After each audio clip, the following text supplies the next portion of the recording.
Hi, I'm Shereen Noon, and I'm here with my friend Kristin Kurtz, who is a longevity and wellness consultant, and she's been working in the health and wellness field for over 20 years, and I've known her for 5 years, meeting up with her in Santa Fe, New Mexico, in a health institution, health organization, health group of people, and we've been having fun ever since, and we have very similar attitudes about what creates good health and illness and how you can take care of yourself and prevent illness and become healthier than you've ever been. So welcome, Kristin. Thanks, Shereen. This is fun. I'm looking forward to exploring this topic with you today. Awesome. So can you tell everyone a little bit about yourself? Yes. So I'm passionate about what keeps us healthy and healthy longer. So my focus is technically in longevity, but it's really about not just lifespan, but health span. Because we wouldn't want to live to 150 if we weren't able to enjoy life, right? So my focus is in finding things that support people in the most basic way to stay healthy longer and to bust the myth that we have to decline as we age. I love that. I love that because it's a lie that we've been told since day one. It is. It's a collective lie, so it's powerful. So we tend to buy into it, and it becomes our expectation. But you and I are about changing people's expectations about what it means to grow old or move through time. Let's even say that better. Move through time. Yeah, I like to say staying alive longer. Since we're staying alive longer, right, which is what we're doing. Exactly. Right, and you've had your own health challenges that have taught you a lot about what you want and what you choose and what you don't choose for your life. Mm-hmm. Yeah, I think everybody starts to explore things that are very personally relevant first. And that's certainly been the case on my journey. And we can delve into more of those specifics. But I'd love to hear about you because you've been on a similar path in terms of overcoming a health challenge. Yeah. When I was 22, I first got diagnosed with Hodgkin's disease. I had a tumor in my neck and chest, and I went through 6 weeks of radiation. And then when I was 24, I had it again in my right hip, which usually it doesn't go jump to another part of the body, usually because it's the lymphatic system, cancer of the immune system. The lymph nodes go next to each other, and then there's another tumor, but they didn't catch it, and evidently it was in my right hip too. And then I went through a year of chemotherapy at UCLA. And then when I was 26, I had just moved to Santa Fe and found out that I had it again in my left hip. And after going through radiation chemotherapy, I decided I'm never going to poison myself again to get better. And I took a lot of courses and learned that I was creating my own reality and how to choose what I wanted instead of what I didn't want, and learned how to heal myself. And so the third time I got it, when I was 26, it took me about 6 months, and then I was completely healed. And I've been healthy ever since. Mm-hmm. Well, that's a powerful story because that goes against expectations, right? Mm-hmm.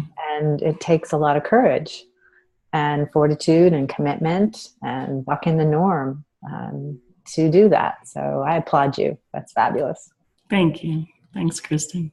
Mm-hmm. And thank you for helping me stay healthy because every day, I realized this morning, every day is about staying healthier and being healthier and doing healing things for my body as I go. You know, it's minute to minute, day to day. And it's not oh, I'm sick, now I'm going to react and freak out and do all these things and become healthy, and then I can kick back and take it easy and get lazy again. Mm-hmm. Every day when I wake up, when I go to sleep, I'm doing healing things with my body and listening to my body and doing, for the most part, I'm definitely not perfect, the healthiest things that I can to keep whatever's happening with my body, keep it moving forward and up and better and expanding and helping the cells get more vibrant and radiant and fully operating at their normal, vibrant potency. So it's a constant It's a constant way of thinking and being and behaving. Mm-hmm. Yes, that's appropriate for me on a cleanse day, because I've been really thinking about, I'm doing a cleanse day today, by the way. Oh, awesome. Congratulations. Thank you. But I've been thinking about, foundationally, that's important to do, but at a very, very basic level, because everything that we can do to make our body healthy or keep our cells healthy and vibrant, a lot of people get overwhelmed by that too. It can feel complicated. There's so many possibilities out there. So I like to break it down and really start with the basics, which is our attitude, our thoughts, our feelings, what the diet of thoughts and feelings that we're feeding our body with, because that's creating our biochemistry. That's turning our genes on and off. That is literally the most important thing we can do with respect to longevity and slowing the aging process and reducing the potential for chronic disease in the body, is paying attention to how we feel. And I mean, not just paying attention, but making a conscious, as you described, a conscious effort to change our thoughts and our feelings over time so that our ratio is more positive than negative. And that's slightly up for interpretation, but we generally know when a feeling or a thought is replenishing and regenerating versus one that's draining us or depleting us. Mm-hmm. Because of how we feel. Right. That's the litmus test. Mm-hmm. Yeah, our emotions aren't good or bad. They're just giving us information about what we're putting our attention on. And most of it is habitual. So the thoughts we're thinking today were predominantly the same thoughts we were thinking yesterday. So first step is just becoming a little more aware. Okay, what are you telling yourself? Which is literally what you're telling the cells of your body. Right. And our bodies are what we were thinking last year and last month and 10 years ago. It's just an amalgam of all the thoughts put together. So the way I verbalize it is what created tumors in my body was a chronic way of being and thinking. And now I know more about what I eat, and I have way more information on what I eat.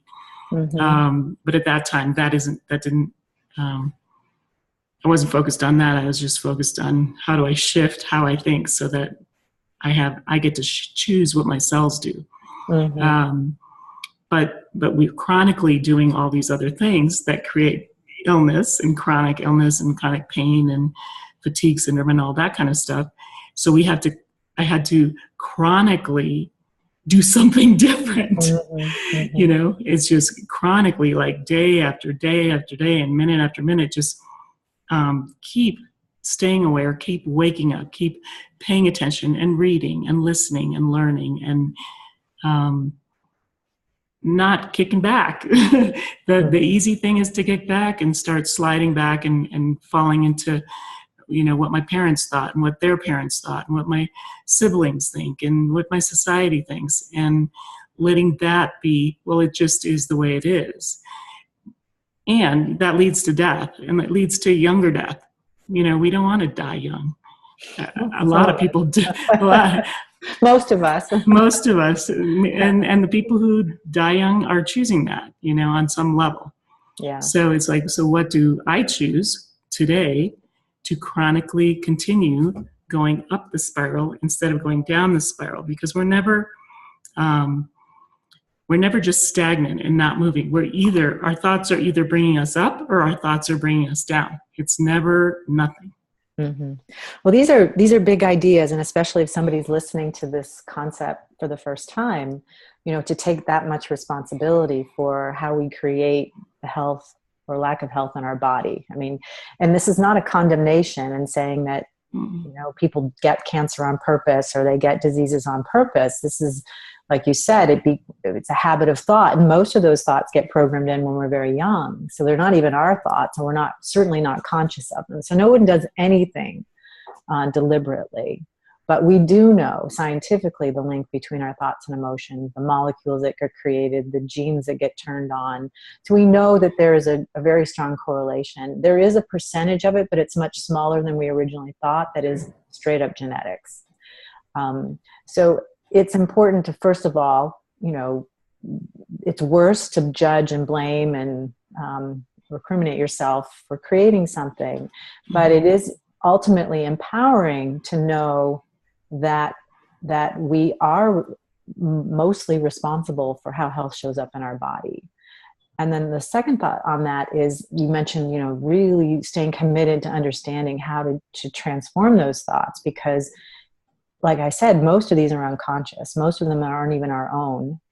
And it does take some deliberate techniques, some deliberate focus to reprogram. But the good news is we can reprogram our brain. We can shift our ratio from more negative bent to a more positive bent. We're much more malleable. Our brain is much more plastic than we originally thought. So the good news is, yes, we are creating it, but yes, we can, like you said, recreate it in a way that serves us better. Right. And it is just about choosing again, choosing again. You can have a real crappy day yesterday, a real crappy morning, and okay, that's okay. It was crappy. I totally acknowledge that. And I choose again. I choose to go up the spiral again. I choose to go forward. I choose to expand and progress. And I'm not going to beat myself up for it. Mm-hmm.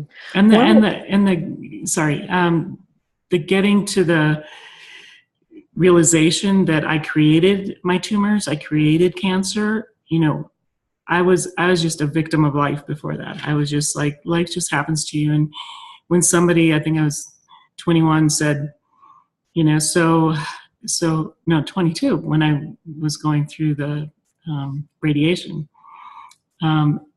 they said, so how do we make sure this never happens again? And I was like, what?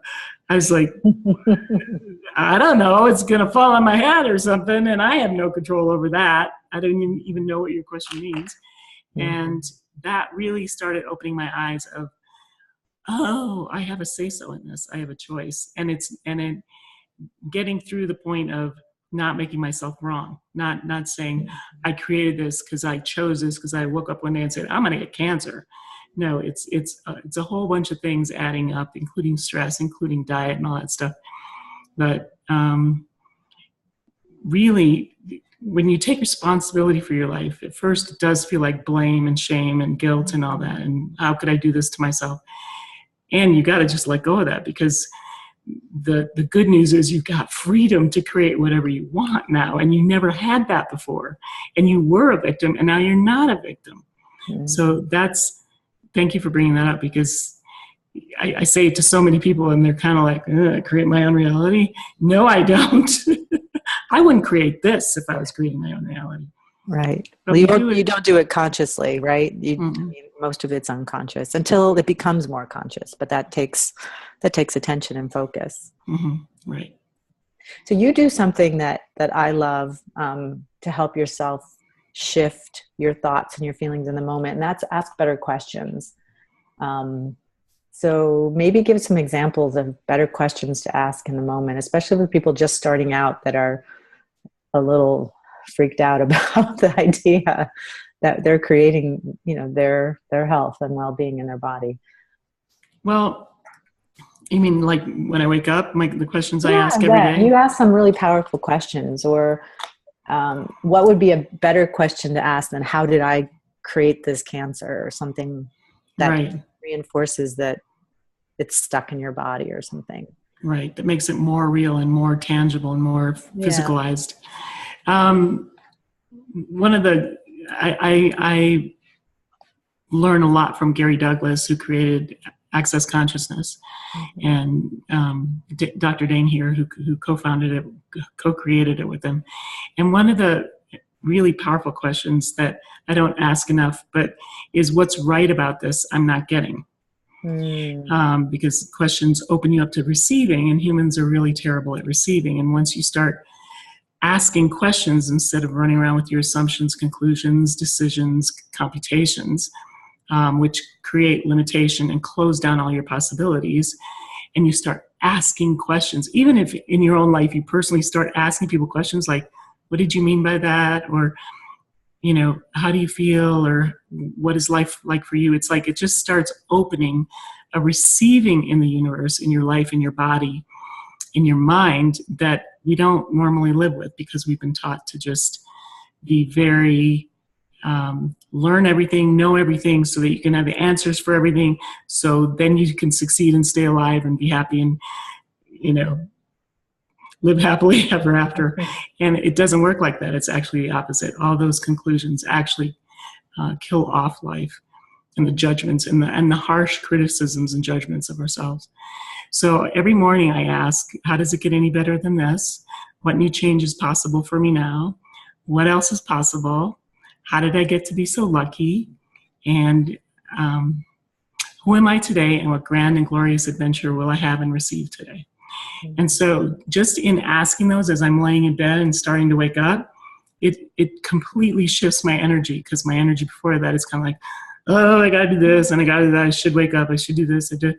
And as soon as I choose to kind of change a channel and ask those questions that I know by heart, all of a sudden my whole body feels like the cells are starting to receive all this energy that it was not available to me before that moment. So I'm just receiving it, and things are shifting and changing in my energy and my cells and my life possibilities, everything. Mm-hmm. So yeah, it's like whatever questions you can ask, like, how does it get any better than this? No matter what happens, if something good is happening, asking, how does it get any better than this? And then something bad happens, how does it get any better than this? And now you're actually changing and growing really fast, because you've never done this before, and we haven't done it for eons as humanity. Right. Well, you're working your way up the emotional scale. And so we're back to the emotions that get created in the body. When you ask better questions, you get more possibilities, which makes you feel better. And that changes your biochemistry again. And from hard science perspective, from heart math perspective, when we move into a more positive emotional state, whether that's hopefulness, contentment, peace, joy, whatever those particular feelings are, and you have to kind of move. You can't go from total despair to joy. You kind of have to work your way up the scale, but that shift is really important, and the questions help you do that. And you get into that space, which creates a coherent. So you're talking about the energy that intuitively, but scientifically, the heart is this electromagnetic generator. So when it's feeling a positive when you're feeling a positive emotion, it's sending out a coherent signal to all the cells of your body, just like you said you were experiencing. And that information is really important, because it's the most optimal physiological state we can be in when we're in this state of positivity or regenerating emotion. So there's other ways you can use heart math techniques of going to your heart. You don't have to have a thought. You can just activate a feeling of appreciation. Questions, I think, really help. Just thinking of things that you love and appreciate really amplifies the frequency in the heart. But those are really basic things to do. And you described it. It's a moment-to-moment experience, because we can't do it in meditating for 5 minutes in the morning and then go back to our regular old attitude the rest of the day. Or habitual thoughts. Right. The best shot we have at changing our thoughts is by changing our feeling state, because that opens up our perspective. It opens up our intuition. It opens up possibilities for thoughts to be different, to get a different answer, to get a different solution. And that is kind of what again, I love your questions. I'm going to ask you to write those down again so I can do them in the morning too. Thank you. Yeah, you're welcome. And that reminded me, another good question would be, because gratitude is so huge in shifting your energy and putting you in a state of receptivity, is how many more things could I be grateful for today? Or right now, how many things can I think of that I'm grateful for? How many things can I think of that I'm grateful for that I didn't even realize I was grateful for? Yeah. How many things was I ungrateful for that I can now choose to be grateful for and see the positive side of it? You can make up anything. Right. And this might be really picky, but in terms of vibration, grateful has a little bit of the energetic of overcoming something, and appreciation has a real pure frequency. Appreciation has it's a very subtle distinction, but Anyway, we're fine tuning here, so I thought I'd Yeah. throw that out there. No, that's true. That just if you think about the word grateful energetically, it's kind of like, I don't deserve it, and I'm so lucky I got it. Mm-hmm. And thank you, something outside of me that made this possible. And I still don't really deserve it, but I've got it now, and I thank you. Yeah. So appreciation is coming, I think, from more of a powerful stance. Mm-hmm. Yeah, it's subtle but measurable. Mm-hmm. Mm-hmm. So, what are your thoughts about being healthier than you've ever been before? Like, what are those possibilities? Well, infinite. Um, I'll try to ground it more in science, because that's what fascinates me. Is science is the language right now of possibility for the Western world. We value scientific research and scientific validation, even for things that are hard to explain, like weird stuff in quantum physics, like spontaneous remissions and miracles and all these things that you personally have experienced. But I think this is an exciting time to be alive and be in a human body, because we're at this precipice of a lot of things breaking through, similar to the time when there were a lot of infectious diseases killing us, and then they discovered a way to, penicillin and other vaccinations. So we have advances in stem cell therapies, which are going to be huge in keeping us healthy and living longer, and just the science of food and nutrition and understanding those pieces. And it's just a very, very exciting, and our support for telomeres, our understanding of these built-in biological clocks, which are telomeres on our DNA. Again, it's very exciting. And there's scientists alive right now that expect to be alive another 100 years. And you and I both know a scientist who is on a quest to create an immortal human. Now, not because there's a societal reason for that, he has just a pure scientific fascination with the possibility. So again, those are other questions to answer or ask about what that means for society if people live another 100, 200 years. But more about the idea that chronic disease won't be as debilitating, potentially, for us, as it was for our parents and their parents even, that we can live vitally for a much longer time if we choose. Right. And it's happened over such a short period of time. Mm-hmm. Before, people were dying at 35 and 40. That was like a long life. And so this is a completely different paradigm we're living in. It's like, it's just quantumly sped up. And do you want to talk a little bit more about telomeres? Sure. What they are? Sure.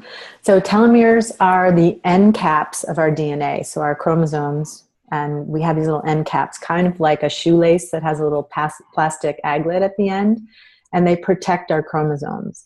And when we are first a fetus developing, we have about 15,000, and we're rapidly growing. So our cells are replicating very rapidly. Every time a cell replicates, the telomere shortens a little bit. And so by the time we're born, we have about 10,000 telomeres, base units on a telomere.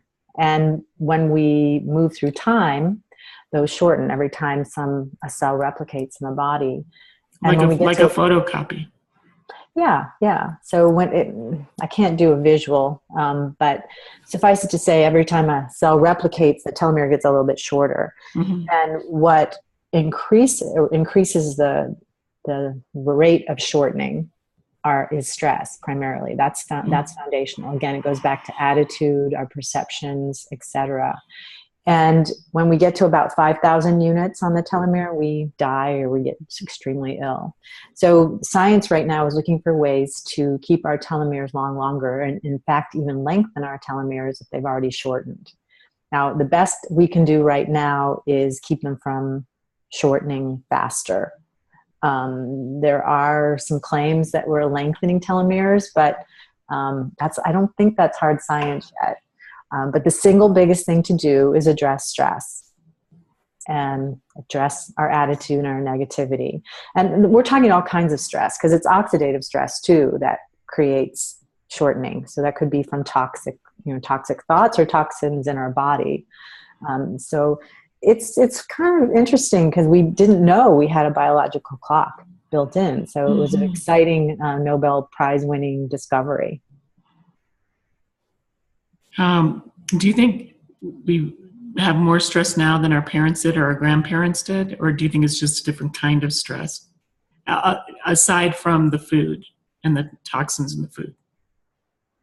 Besides food, yeah, we do know way more toxicity in our environment. We've created tens and tens of thousands of industrial chemicals that create a stress on the body. I do think people are more stressed, and I think it's information overload for some people. I mean, we have so much technology at our fingertips. One of the biggest complaints, from people is just keeping up with the pace of life. I mean, things have accelerated to a point where we just can't possibly keep up with all of the things that are coming at us at once. So I do. And we're global now, so it's sort of amplified in that regard as well. I suppose there's some people that live simpler lives, but the vast majority of us are plugged in pretty much 24/7. And I live in Vegas now, and talk about a 24-hour city. Oh my God, overstimulated. It's amazing. And you were pretty active in Santa Fe. I know. How are you dealing with that? I'm pretty good at self-regulating and making sure that I come back in when I've been overextended, when I've been out in the world too much. So it's easier for me than I can see it is for other people.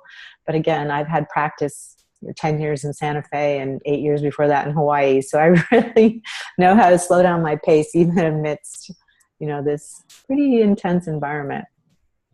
Do you feel the energy around you? Do you feel like you have to create any kind of extra effort to keep yourself healthy? Yeah, I do. I think what I'm feeling the most that I'm missing is connection to nature. It's much more difficult when you live in a big city to connect with nature, certainly the way I did in other places that I've lived. So, there's technologies to help with that, whether you're getting on a pulsed electromagnetic frequency device or you're, there's ways to do it, but I have to be much more focused to get grounded, or I can get pretty spun out. Yeah. Yeah, that's true for a lot of our populations. A lot of us live in bigger cities, and we even live off the ground. There's a lot of people living, anyway, that's a whole other conversation. That's a big topic about earthing and making sure we get out in nature. That's a really important piece of longevity, though, too, is connecting with nature. With the earth, yeah, for sure. It just puts you in such a completely different place. Even if you think, I'm just going to go out for 5 minutes, you just start feeling so different. It ends up being a half hour because you don't want to leave, because you feel like, why am I not out here all the time?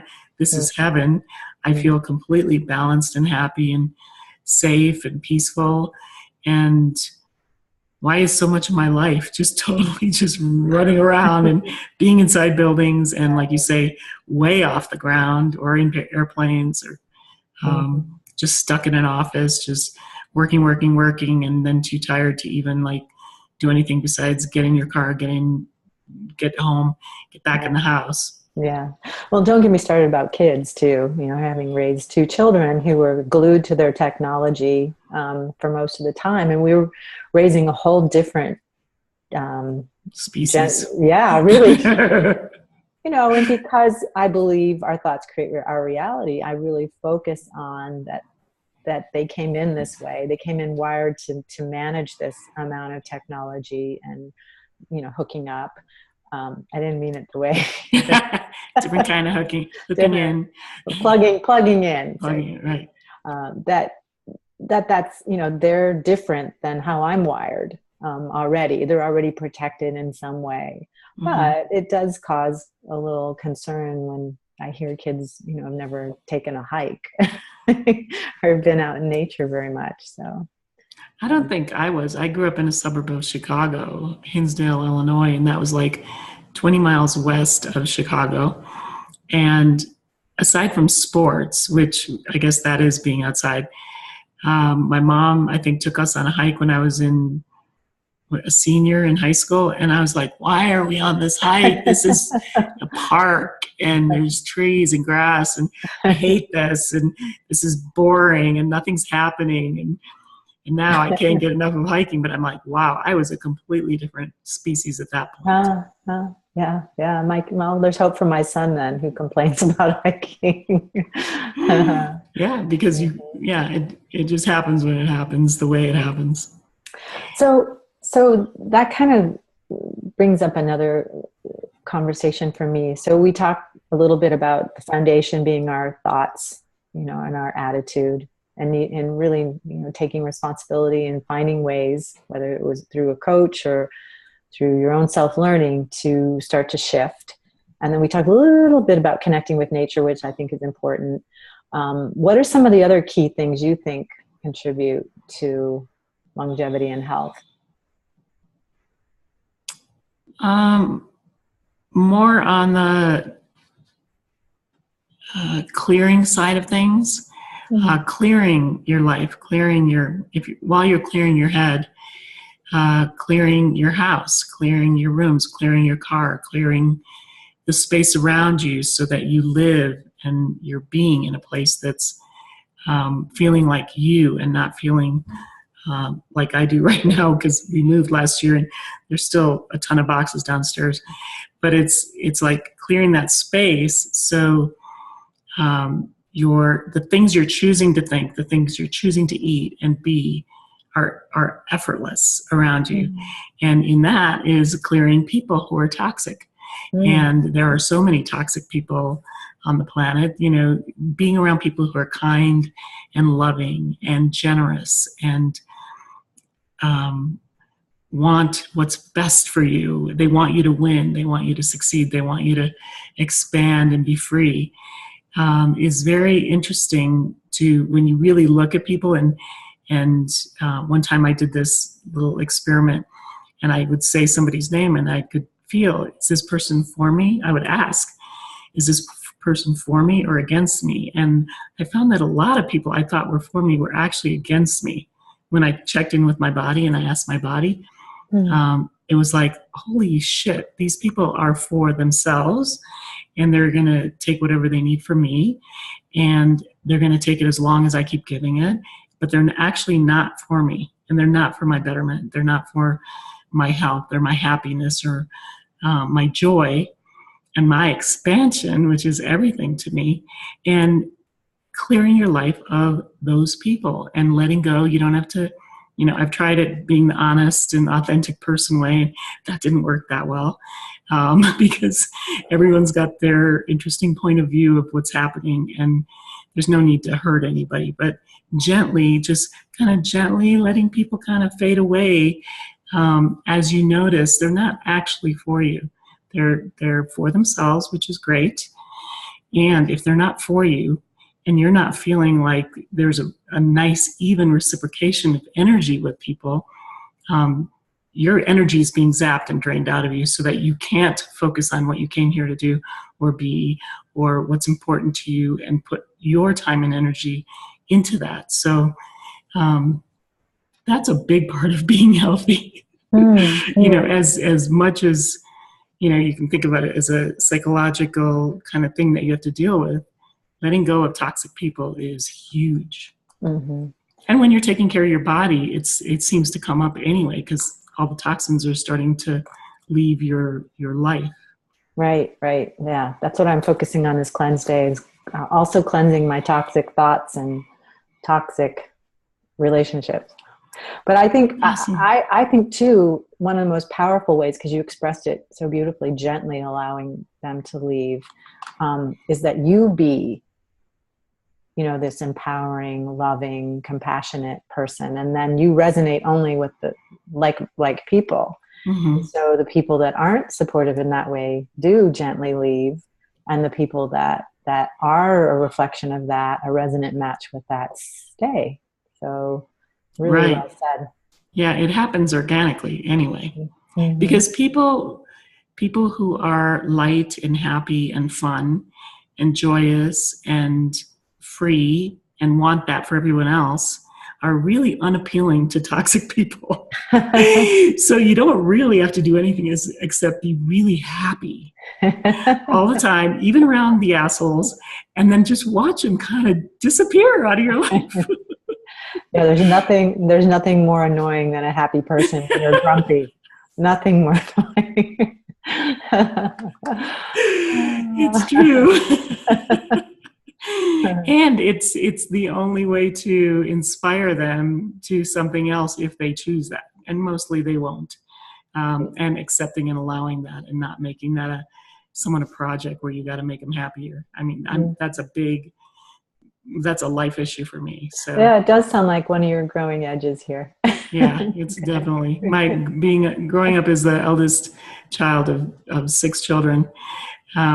This whole thing of taking care of people and making sure everyone else was okay first has been a lifelong lesson of focusing on myself and focusing on what I need and what I came here to express in my life. Mm-hmm. That's part of why I want to do these kind of things. Right. Well, we've learned a lot. We've been on the planet for a little while, and we have learned a lot about what works for us. And again, similar to that resonant match, the wisdom or the tools or techniques or suggestions that we share will match, resonate with someone. They'll be just what they're looking for at this moment, or maybe later or not. Yeah. So we have a couple minutes left. Is there anything you want to share how people can get a hold of you if they want to have your coaching or?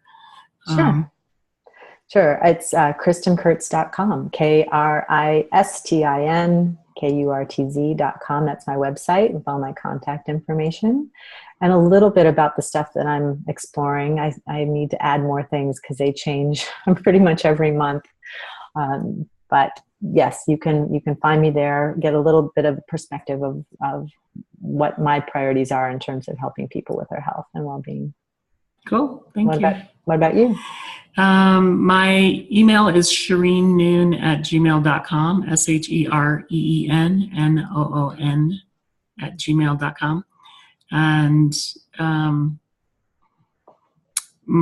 you can call me at 505-695-1319 in Santa Fe to talk about whatever you're going through in your health situation and how to get through it in a fun and joyous journey and not have it be traumatic and scary.